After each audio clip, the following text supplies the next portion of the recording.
नमस्कार, मैं आरबी सिंह यादव और आप देख रहे हैं मेरा YouTube channel R B Singh Yadav. हमारे देश के प्रधानमंत्री कल संसद में बोले और उन्होंने कुछ ऐसे तथ्य जानबूझकर नहीं बोले जिनसे सत्यता भी सामने आ जाती, और मैं समझता हूँ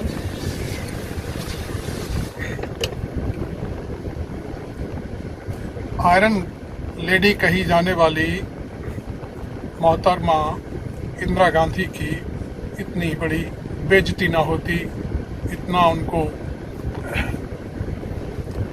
बुरी तरह से क्या कहना चाहिए, शब्द में मेरे निकलना बड़ा मुश्किल हो रहा है। उनकी बहुत बड़ी बेइज्जती की गई। मैं समझता हूँ इस बात का खुलासा मैं आपके सामने इस वीडियो में करने वाला हूँ।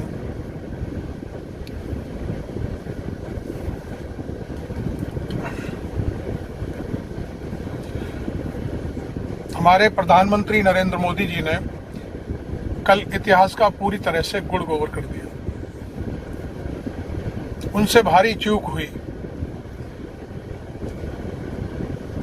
और देश की सबसे बड़ी बहादुर आयरन लेडी कही जाने वाली इंदिरा गांधी की निष्ठा पर ही सवाल उठा दिए।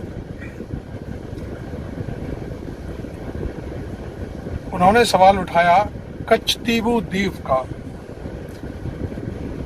या तो नरेंद्र मोदी जी को पूरी बात किसी ने बताई नहीं, यदि किसी ने बताई तो नरेंद्र मोदी जी ने उसकी पूरी व्याख्या नहीं की और पूरी बात देश के सामने नहीं रखी। उन्होंने केवल इंदिरा गांधी को बदनाम करने के लिए ये बात कही। श्रीलंका को 1974 में कच्छदीवु द्वीप देने और 1966 में मिजोरम में वायुसेना में से बमबारी कराने का फैसला तत्कालीन प्रधानमंत्री इंदिरा गांधी को क्यों लेना पड़ा, ये बात मोदी जी ने नहीं बताई। उन्होंने आधा अधूरा सच देश के सामने पेश किया। कच्छ द्वीप आपसी समझौते के तहत श्रीलंका को दिया गया था, क्योंकि ये द्वीप श्रीलंका से सटा हुआ है और इसके बदले में भारतीय मछुआरों को वहां डेरा डालने की सुविधा मिली हुई थी, जो आज तक कायम है। वहां पर देश के समुद्र में मछली पकड़ने वाले मछुआरे आज भी जाते हैं, वहाँ डेरा डालते हैं, उनसे कोई प्रॉब्लम सामने नहीं आती उनको। इसलिए तो वो कच्छ द्वीप श्रीलंका को दिया गया था। 1966 में मिजो नेशनल फ्रंट के बागी आइजोल पर कब्जा कर चुके थे। उन्हें भगाने के लिए भारतीय वायुसेना ने बमबारी करना जरूरी हो गया था। बमबारी की वजह से MNF के बागी भाग खड़े हुए और फिर से भारत पर आधिपत्य जमा लिया। नेहरू जी और इंदिरा जी के लिए अपशब्द बोलने वाले नरेंद्र मोदी जान सकते हैं कि गोवा और पांडिचेरी को नेहरू ने आज़ादी के बाद सैनिक कार्रवाई से भारत में शामिल किया था। यदि सेना की कार्रवाई करके पांडिचेरी और गोवा को नेहरू जी ले सकते हैं, तो फिर मिजोरम को क्यों नहीं ले सकते? वहां पर सेना का हमला क्यों कराया गया? इसके भीतर जो तथ्य हैं वो मोदी जी ने देश को नहीं बताए। हम आपको बताते हैं। इंदिरा जी की रणनीति से सिक्किम को भारत में विलय हुआ था तथा पाकिस्तान के टुकड़े हुए। अगर पाकिस्तान के टुकड़े नहीं होते तो आज भारत को 3 मोर्चों पर सेना खड़ी करनी पड़ती। इन दोनों नेताओं की बराबरी बिन बुलाए लाहौर जाकर बिरयानी खाने और चीन के आगे घिग्गी बन जाने से नहीं हो पाएगी। मोदी जी को ये बात भी अपनी समझ लेनी चाहिए। उनको अपने गले में खुद ही झांक लेना चाहिए कि वो क्या करते हैं, कैसे करते हैं, कितनी गलतियां करते हैं। बगैर पूछे बगैर बताए कहीं भी जाते हैं। ठीक है, ये आपका अपना सोच है, आपकी पार्टी का अपना सिद्धांत होगा, लेकिन किसी भी पूर्व राष्ट्रपति, पूर्व प्रधानमंत्री, किसी भी बड़े नेता को नीचा दिखाने से बेहतर है कि उसके इतिहास को गुड़ गोबर न करके उसको सही तथ्य जनता के सामने लाए जाने चाहिए।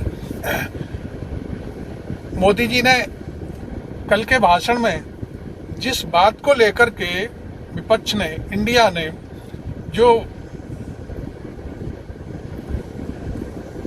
प्रस्ताव संसद में रखा था उस पर तो चर्चा नहीं की और इधर उधर की बातें तमाम देश को पूरा समझाने के लिए चुनाव प्रचार जैसी सभा करके मेजें थपथपाना, नारे लगवाना, इस तरह से तो करते रहे। लेकिन उन्होंने ये नहीं बताया कि मोदी जी मणिपुर क्यों नहीं गए, मणिपुर के दर्द को उन्होंने वहां जाकर क्यों नहीं समझा, और जो उनका अपना असफल मुख्यमंत्री है जो पूरी तरह से एक जाति विशेष को संरक्षण दे रहा है, वहाँ की पुलिस एक जाति विशेष को संरक्षण दे रही है, उस पर वो क्या कार्रवाई करने वाले हैं या क्या करेंगे या उन्होंने अब तक क्या किया, ये बातें नहीं बोली। बस सूरज उगा दिया, सूरज उगेगा, शांति का सूरज उगेगा, पता नहीं कब उगेगा। चौथा महीना चल रहा है, चौथे महीने में तो अभी तक सूरज की एक किरण भी देखने को नहीं मिली है। आगे चल के क्या होगा शायद कोई नहीं बता सकता। केवल सिर्फ और सिर्फ संसद में 5 राज्यों के शायद सांसदों और जो मिनिस्टर भी हैं शायद उनसे बुलवाया गया। राजस्थान से एक मिनिस्टर हैं उनके जो कभी तीरंदाज हुआ करते थे, उनसे बुलवाया गया। मध्य प्रदेश से जो कांग्रेस से लाए गए थे महाराज जी, उनसे बुलवाया गया। और मैं समझता हूँ ऐसे ही एक झारखंड से बुलवाया गया और एक तेलंगाना से बुलवाया गया। उनसे क्यों बुलवाया गया ये सारी दुनिया के सामने बात जाना जरूरी है। ये इसलिए बुलवाया गया कि इन सारे राज्यों में आगामी कुछ दिनों के बाद चुनाव होने वाले हैं, तो वहाँ की उन्होंने अपने सरकार की, मोदी जी की जो उपलब्धियां हैं उन्हें गिनाया। और इसके बाद मोदी जी ने केवल जैसे चुनावी सभाओं में भाषण दिया जाता है वही भाषण दिया, और जो 26 दलों के जो नेता हैं उनके किसी के भी बारे में उन्होंने चूं तक नहीं की, केवल राहुल गांधी और गांधी परिवार को ही टारगेट करते रहे। लेकिन इन सब चीज़ों से होता क्या है? राहुल गांधी के खेत जाने पर तंज कसे, राहुल गांधी की यात्रा पर तंज कसा, लेकिन राहुल गांधी की मणिपुर यात्रा पर आपने कोई तंज नहीं कसा। ना ही राहुल गांधी के बारे में कुछ कहा आपने कि वो वहाँ मणिपुर क्यों गए, और ये भी नहीं बताया कि मैं वहाँ मणिपुर क्यों नहीं जा रहा हूँ। बहुत सी चीज़ें हैं। राहुल गांधी ने कहा कि सेना को 3 दिन दे दो। आज भी राहुल गांधी ने एक प्रेस कॉन्फ्रेंस करके कहा है कि सेना को 3 दिन दे दो, 3 दिन में वो ठीक कर देगी, वहाँ पर शांति स्थापित हो जाएगी। कोई ऐसा नहीं होगा जो सेना से विमुख हो जाए। सेना बहुत अच्छा काम करती है देश की, इसलिए आज जरूरी है कि उस मुख्यमंत्री को हटा करके वहाँ राष्ट्रपति शासन लगा दिया जाए और सेना के हवाले कर दिया जाए, अपने आप शांति हो जाएगी। तो आप देख रहे थे मेरा YouTube चैनल। आप मेरे चैनल को अच्छा लगा हो तो सब्सक्राइब करें, लाइक करें, फॉलो करें और मेरे वीडियो को ज़्यादा से ज़्यादा पब्लिक तक पहुँचाएँ। इससे आम जनता को इंदिरा गांधी और जवाहरलाल नेहरू के द्वारा किए गए समझौतों पर, बातों पर भी कोई भरोसा हो सके या उनको जानकारी मिल सके, और मोदी जी की जो गुड़ गोबर करने वाली इतिहास की जो पंक्तियां थी उनसे भी उन्हें जनता को मुक्ति मिल सके। Thank you very much.